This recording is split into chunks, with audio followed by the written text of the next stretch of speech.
Փաբաջան լաբորատորիան ակտիվ համագործակցում է խոշորագույն նախագծերի և միջազգային խոշոր ընկերությունների հետ, ինչպես է կառուցվում այդ վստահությունը։ KFW-ի ներկայացուցիչ ԵՊԿ կապսի ջրամբարի վերաբերյալ մեր մոտ ինքը զարմացած մնաց։ Ինքը եկել էր 10 րոպեով, բայց 2 ժամից ավել մնաց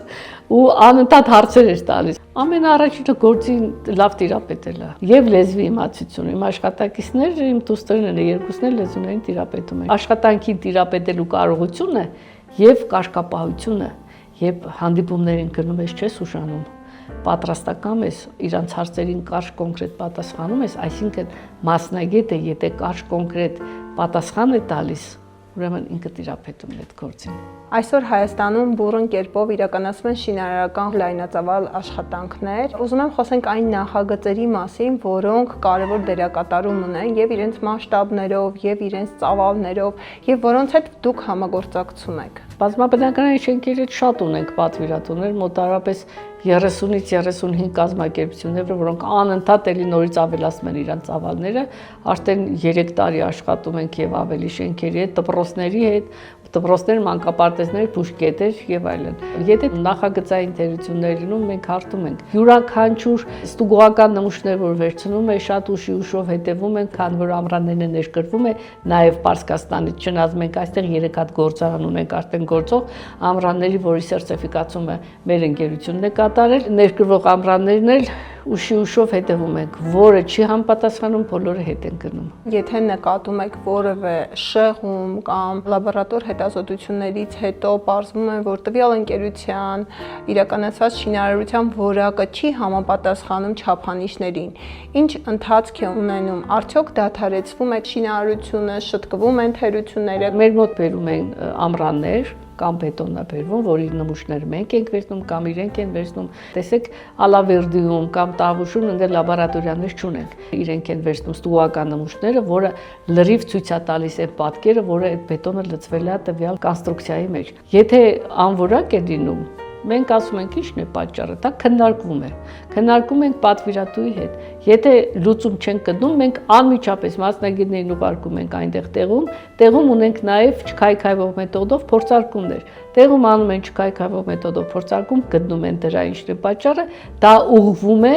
եւ տալիս են համապատասխան փաստաթուղթ։ Իրար հետ տնելով, որ նմուշները սխալ է վերցվել, ոչ գրագետ ձևով է վերցրել, պատահում են, շատ է պատահում, որտեվ մասնագետները այսօր շատ քիչ են լինում։ Լուծումը տրվում է, իսկ եթե անորակ է լինում, քանդվում է։ Բազմաթիվ փորձեր ունենք, որ քանդվում է, որովհետեւ ոչ միայն մեր լաբորատորիան, այլև տեխնիկական հսկիչները, նախագծային հեղինակային հսկողները բոլորը եւ հիմնադրամից բոլորը գալիս են, հետևում են, նայում են, կրկնակի փորձարկումներ արում են, քանդման process այդքան հեշտ process չի, որտեվ այդ կոնստրուկցիայի մեջ նաև ամրաններ կան, դրանք արդեն պիտանի չեն դառնում, դա արդեն ֆինանսական ծախսեր է։ Դրա համար հիմա բավականին կարգավորվել է։ 2006 թվականին, որ ես նոր հավատարմագրվել էի, նոր մտել էի այդ շուկան, անհամեմատելի տարբերությունը հիմա ավելի որակյալ են դարձել, մարդիկ մտածում են, որտեվ հետո տեսնում են, որ այդ անորակ արած աշխատանքը իր վրա բավական թանկ է նստում։ Առաջինը ֆինանսապես, հետո բարոյապես, հետո մեկ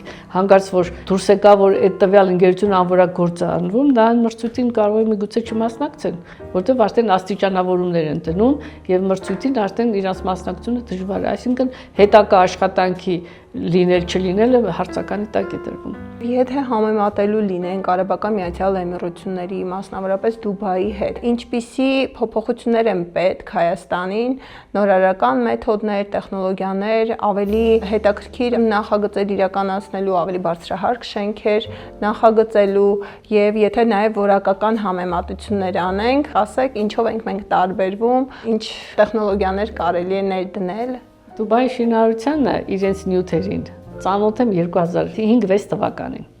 Այնտեղից մեր նյութեր էին ուղարկել, ես ուղղակի շոկի մեջ էի ընկել, ճիշտ ասած։ Մեր հանքերն էլ շատ բազարտներ ունենք, բայց իրենց բազարտը մի այլ ձևի 2000-ական թվականներին մենք չենք էլ ունեցել ջարդիչներ, որ քարե ջարդում են, չունենք, դա ձև կա, ինքը ինչ ձևի պիտի, ինչքան ձևը կլորավուն են, առանց որևէ սուրճ ծայրեր լինում է, այնքան ավելի լավ է լինում, բետոններ ավելի լավ է, այդ դա Դուբային էր, որոնց իրենց փաթեթավորումը, որ ես ստացա, ես ճիշտն ասած զարմացել էի, ինչպիսի փաթեթավորման էին ուղարկել, իրանց նյութերը, իրանց հավելանյութերը, այդ թվերին հավելանյութ մեր մոտ շատ դժվար էր գտնել, ներկրողներ չկային, իսկ իրանք արդեն ունեին գործարան կար, որ հավելանյութի գործարանը կառուցված էր հենց բետոնի գործարանների մոտ։ Ես այս վերջերը գիտեք, որ մենք եղանք Էմիրատներում, միասին ենք եղել, ես հիացած եմ, ես շատ մոտիկից եմ նայել, կուլտուրան շատ բարձր, ես նույնը տեսել եմ Չինաստանում էլի ուսումնական կենտրոն են գնացել, ես ուշով եւ ճանապարհներին էի նայում եւ շինարարությանն էի նայում, ես հիացած եմ,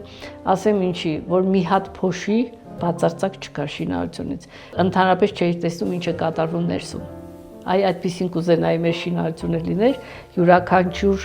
շինարար մտածեր իր աշխատանքային կուլտուրայի մասին, որտեղ այդ աշխատանքային կուլտուրան ազդում է բնակչության վրա, դա փոշի է, դա այլ արտաթորանքներ են, եւ ցեմենտն են ստանում, եւ նյութերն են ստանում, պետք է անպայման բոլորը փակ ցիկլով գնան։ Ու ոչ միայն աշխատանքի ընթացքում վտանգների, մարդկանց վնասվածքների տոկոսը իջացնելու։ Մենք փորձարկումներ ենք արել նաև